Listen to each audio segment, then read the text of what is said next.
তিন দশক আগে পাবনায় শেখ হাসিনাকে হত্যা চেষ্টা মামলায় ফাঁসির ৯ আসামি সহ ৪৭ বিএনপি নেতাকর্মীকে খালাস দিয়েছে হাইকোর্ট।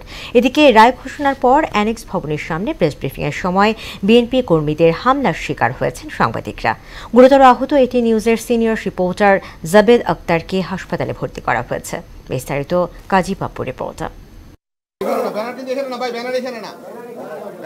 শেখ হাসিনাকে হত্যা চেষ্টা মামলার রায়ের পর হাইকোর্ট প্রাঙ্গণে পাবনার ঈশ্বরদী উপজেলা বিএনপির নেতাকর্মীদের হামলার শিকার হয়েছেন গণমাধ্যম কর্মীরা। এলোপাতাড়ি হামলায় মারাত্মক আহত হয়েছেন এটিএন নিউজের সিনিয়র রিপোর্টার জাবেদ আক্তার।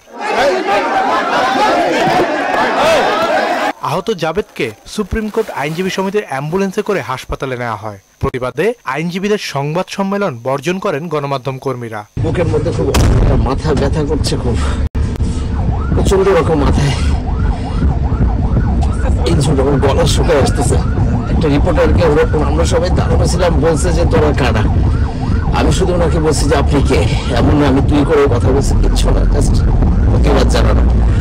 এর আগে ১৯৯৪ সালে ঈশ্বরদীতে শেখ হাসিনাকে হত্যা চেষ্টা মামলায় ফাঁসির ৯ আসামি সহ বিভিন্ন মেয়াদে দণ্ডপ্রাপ্ত বিএনপির ৪৭ নেতাকর্মীকে খালাসের আদেশ দেন উচ্চ আদালত। আসামিরা ঈশ্বরদী বিএনপি, যুবদল ও ছাত্রদলের নেতাকর্মী। এদিকে আওয়ামী লীগ সাধারণ সম্পাদক ওবায়দুল কাদের ও পুলিশের সাবেক মহাপরিদর্শক আব্দুল্লাহ আল মামুনের মামলার তদন্তে তল্লাশি, মালামাল জব্দ ও নথিপত্র যাচাই করতে পারবে বলে আদেশ দিয়েছেন বিশেষ ট্রাইব্যুনাল।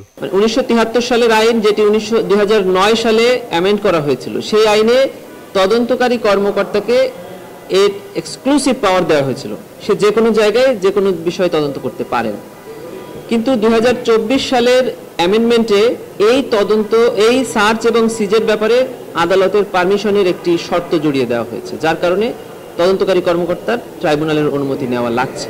এছাড়া জুলাই আগস্ট গণহত্যা মামলায় একজনের বিরুদ্ধে গ্রেফতারি পরোয়ানা জারি করেছেন আন্তর্জাতিক অপরাধ ট্রাইব্যুনাল।